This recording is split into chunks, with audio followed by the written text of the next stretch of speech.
Alright, and welcome to another video. And you catch me at the end of my working week, which is why I probably look very tired. My eyes probably look quite red. I'm on the end of my third day or third night of the 16-hour shift. I've got a holiday day tomorrow because I'm playing some golf Friday and Saturday. So this is the end of my week, although it's a little bit shorter. It doesn't mean I'm any less tired, to be honest. 16 hours is a quick turnaround for shifts. And when I said last week in the video about this place having some sort of undesirables and that, and I think my perception of this area is reasonably correct. I think that there is stuff going on around here. Whether I've been lucky, I was actually going to do this video yesterday. I was going to try and record this yesterday before sort of the shifts got going, etc. But I didn't want to jinx the shift. I think a lot of security dog handlers will know about that. You don't want to jinx the shift, so I didn't want to jinx the shift. But I think my perception of this area has been correct. I think there is definitely stuff going on around, but whether I've been lucky, whether I've been visual enough, whether Cooper's been loud enough, I don't know, but so far so good. I think what has helped as well is I think the fair has been in town. The fair was definitely in town last week, and I've heard music coming from a similar place this week. Is that having the fair in town now, people will have a negative view on what the fair brings to town, but one of the good things that the fair does bring to town is somewhere for kids to be. I think that in this job you will probably find most of the time you're dealing with kids that are bored and kids that need something to do. Having the fair in town gives them somewhere to be, gives them something to do. So maybe I have been lucky in terms of the kids have been at the fair most of the time, so they haven't been hanging around or walking past my site bored and wanting to do something. But yeah, I think that I've definitely, my perception of this area is correct, but I've been reasonably lucky in terms of nothing really going on.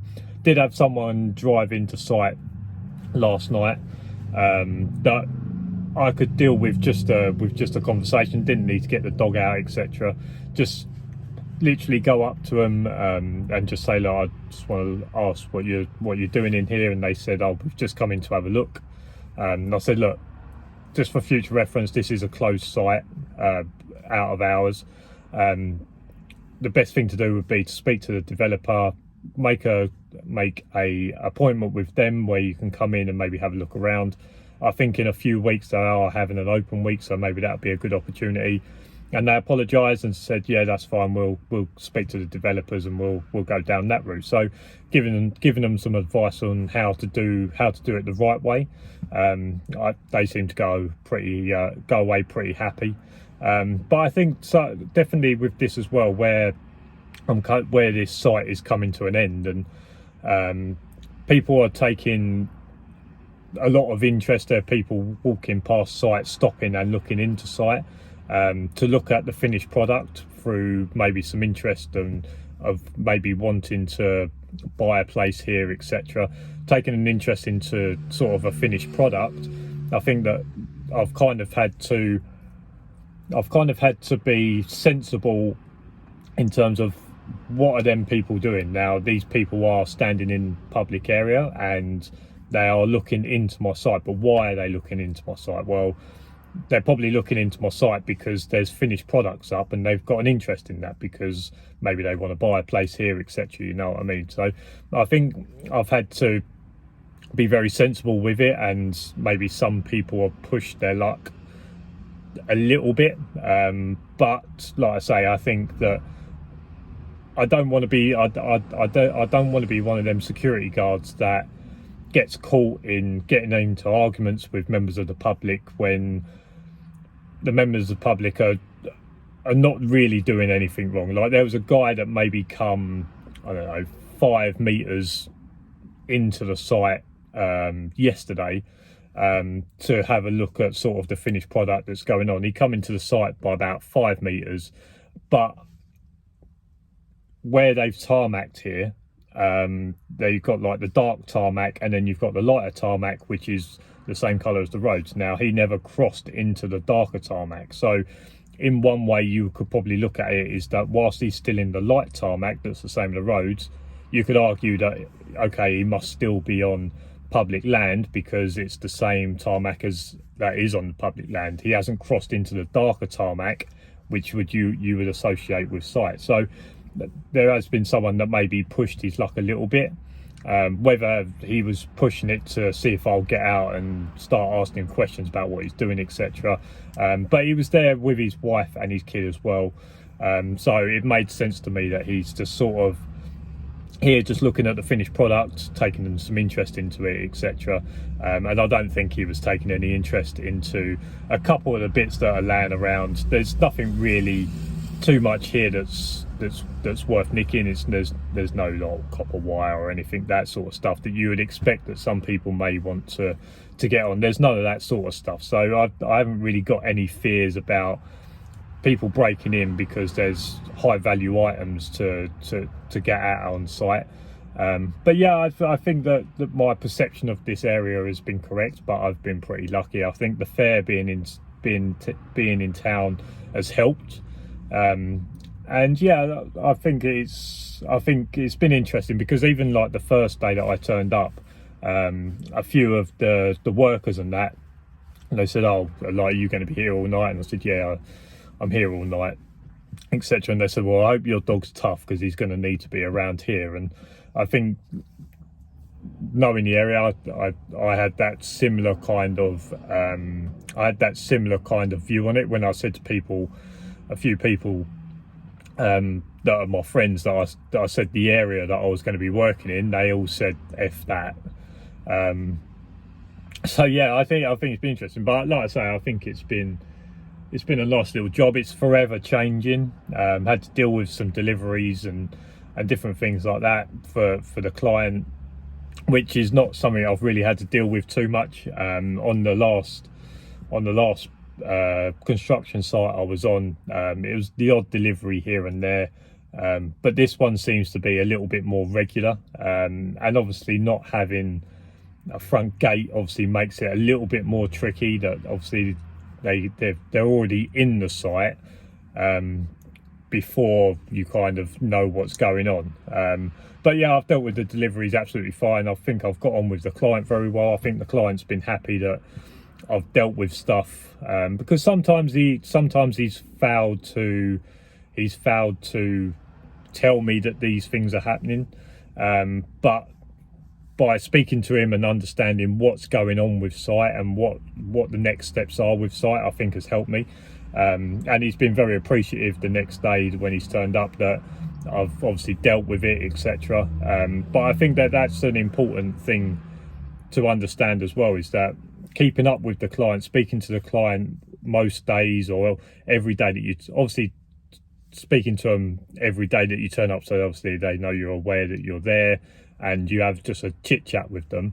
But I think taking an interest in what's happening with site can really help you in terms of understanding what is going to be going on with the site. Like I say, like the other day when I knew that they was going to be doing tarmacking, so when the tarmacking machinery turned up, it made sense to me. Okay, well they're dropping it off. They're not taking anything away from site, but they're dropping stuff off. Hold on, someone's just turned up. Oh, is he through? Yeah, he's through. Right, I'll finish this video off in a little bit. And welcome to the next day. Yeah, I had to cut that a little bit short because someone turned up to let me go. But yeah, we are at the next day now. I'm just at my mum and dad's, gonna drop the dogs off for the day, which brings up a point that I think I've said before, but I think if you're getting into this industry, you have to remember that when you can't look after the dogs, your dogs need to be sociable enough that you can leave them with someone. Now, luckily for me, my dog was brought up here for the first sort of 2.5 years of his life, so it's quite natural for him to be here. Both dogs were having a crap at the same time. So it's not abnormal for Cooper to be here, but obviously my parents, or my mum especially today, still needs to lead a normal life in terms of she's got someone coming round today that has a baby. So the only reason that she can take my dog is that because she feels safe that when the person comes around with the baby, that Cooper is not going to be too much of a nightmare. Ollie is still learning. But I just said to him, look, just put him out in the garden, just leave him out there for the time that your friend's here. Not to make sure, but just to take away the chaos, because if you've got 2 adults, a baby and 2 dogs running around, it can be a bit chaotic. So I just said to her, look, just throw them outside. But it does bring up a good point, because someone I was speaking to before, they were talking about like their dog being not aggressive, but their dog obviously being a protection dog, and him not wanting other people to either walk his dog, look after his dog, etc., which I can kind of understand. But what I said to him is I said, well, what happens if, hopefully it doesn't, but what happens if you break your ankle in an accident? So you have just a general accident and you end up breaking your ankle and you can't walk the dog for 6 weeks because you're in a cast or whatever it is. What do you do then? How does the dog get walked? So although you want your dog to obviously be a protector of you, and people say about dogs being sociable and unsociable in this job, this is why I'm saying that you have to have a sociable dog someone that you can give your dog to your mum or whoever, and they can walk the dog for you. Because when you go on holiday for 2 weeks, so if you go into this work and your dog's not friendly with other dogs or other people, are you not going to go on holiday for 12 years in the fear that your dog might do something whilst you're away to someone? A lot of kennels won't take working sort of protection dogs, so you might have to find a specific kennels. A tip that someone said to me is that you can always speak to the police. I mean, I think the police now look after their own dogs, but I do think that there are some police forces that still have working dog kennels that they send their dogs to. Can you speak to them and find out who they send their dogs to?